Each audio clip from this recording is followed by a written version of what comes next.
ناظرین کرام، جناب رسول اللہ صلی اللہ علیہ وسلم نے اپنے صحابہ سے مخاطب ہو کر فرمایا، قد حضرکم شہر عظیم فیہ لیلہ خیر من الف شہر۔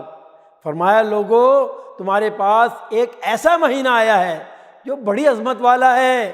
اس مہینے میں ایک رات ایسی ہے جو 1000 ماہ کی راتوں سے افضل اور اعلیٰ ہے۔ اس کے بعد کیا فرمایا؟ غور سے سنیں، ذرا توجہ سے سنیں۔ فرمایا جو شخص اس رات کی خیر و برکت سے محروم رہا وہ ہر طرح کی خیر و برکت سے محروم رہا۔ اللہ ہمیں اس رات کی خیر و برکت سے محروم نہ رکھنا، آمین یا رب العالمین۔ اور آگے فرمایا اس رات کی خیر و برکت سے محروم رہنے والا در حقیقت وہی محروم ہے۔ اگر کسی نے محروم کو دیکھنا ہو تو اس کو دیکھیں جس کی زندگی میں رمضان آئے، لیلۃ القدر کی مبارک رات آئے اور وہ اس کی خیر و برکات کو حاصل نہ کر سکے۔ اسی طرح ایک اور اہم اور ضروری بات، اگر کسی کو لیلۃ القدر نصیب ہو جائے تو اس رات میں دوسری دعاؤں کے ساتھ، دوسری عبادات کے ساتھ کون سی خاص دعا اللہ سے مانگنی ہے؟ احادیث میں آتا ہے، اما عائشہ صدیقہ رضی اللہ تعالیٰ عنہا نبی اکرم صلی اللہ علیہ وسلم سے سوال کرتی ہیں، اللہ اکبر، کتنا پیارا سوال ہے کہ اے اللہ کے رسول صلی اللہ علیہ وسلم، اگر مجھے لیلۃ القدر مل جائے تو اس میں اللہ سے کیا مانگوں؟ نبی اکرم صلی اللہ علیہ وسلم نے جواب میں ارشاد فرمایا، عائشہ قولی اللہم انک عفو کریم تحب العفو فاعف عنی۔ اے اللہ، تو معاف کرنے والا ہے، معافی کو پسند کرتا ہے، پس تو مجھے معاف کر دے۔ اللہ اکبر۔ ناظرین کرام، غور فرمائیں، جسے اللہ سے معافی مل جائے، جسے اللہ معاف کر دے، اسے اور کیا چاہیے؟ ہماری ساری پریشانیاں، ہمارے سارے دکھ، ہماری ساری تکلیفیں کس وجہ سے ہیں؟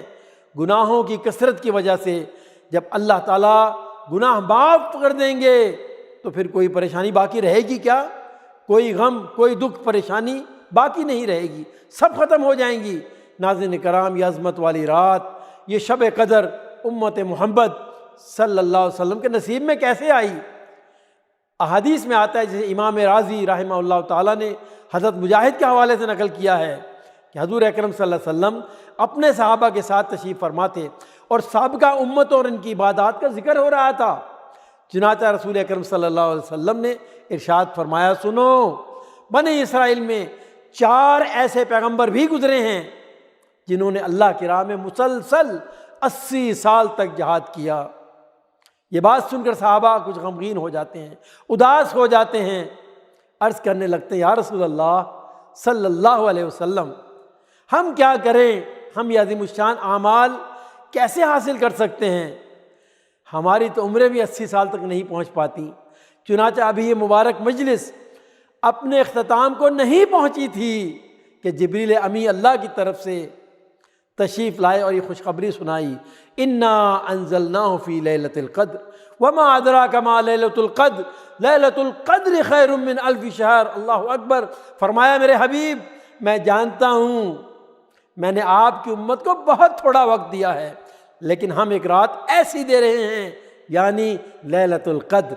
اپنی امت سے کہیں ایک رات مجھ سے بات کر لیں، میں 1000 مہینوں سے زیادہ کا اجر لکھ دوں گا۔ نبی اکرم صلی اللہ علیہ وسلم نے ارشاد فرمایا، لوگو، یہ رات رمضان کے آخری 10 دنوں میں تمہیں ملے گی، بس تھوڑی سی ہمت کرنا، کیونکہ رات طاق راتوں میں آتی ہے، 21، 23، 25، 27، 29 میں ملے گی۔ تھوڑی سی محنت کر لو، 5 راتیں جاگ کے گزار لو، اللہ کے فضل و کرم سے 30,000 راتوں کے برابر یا اس سے بھی زیادہ کا اجر و ثواب مل جاتا ہے۔ اسی طرح ناظرین کرام، ایک اور حدیث میں آتا ہے کہ اگر کوئی لیلۃ القدر کی خیر و برکات، اس کے ثمرات حاصل کرنا چاہتا ہے تو اسے 4 کام چھوڑنے پڑیں گے۔ 4 افراد ایسے ہیں جو اس رات کی برکات سے محروم رہتے ہیں۔ کون کون ہیں وہ بد نصیب؟ فرمایا، مدمن الخمر، شراب کا رسیا جو شراب کو نہیں چھوڑتا، العاق الوالدین، والدین کا نافرمان، قاطع الرحم، جو خونی رشتوں کو توڑتا ہے، اور چوتھا مشاہن، دل میں بغض رکھنے والا، نفرت رکھنے والا لوگوں کے لیے۔ اللہم لا تجعلنا منہم، یا اللہ ہمیں ان میں شامل نہ کرنا۔ اسی طرح نبی اکرم صلی اللہ علیہ وسلم نے حضرت انس کو مخاطب کر کے فرمایا، انس، تجھے اپنی عظیم الشان سنت نہ بتلاؤں؟ عرض کیا بلا یا رسول اللہ، ضرور بتلائیں۔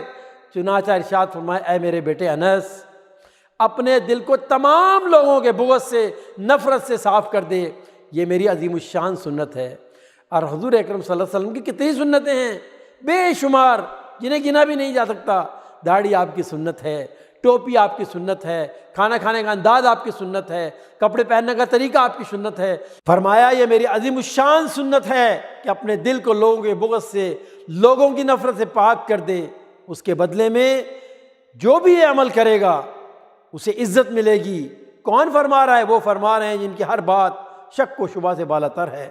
اللہ کی بارگاہ میں دعا ہے اللہ رب العالمین ہمیں راحت عطا فرمائے تاکہ ہم اللہ کی بخشش، اس کی مغفرت، اس کی رضا حاصل کر کے جنت میں اپنی بکنگ کروا سکیں۔ آمین یا رب العالمین۔ وصلی اللہ علی نبینا محمد وعلی آلہ واصحابہ اجمعین۔ صلو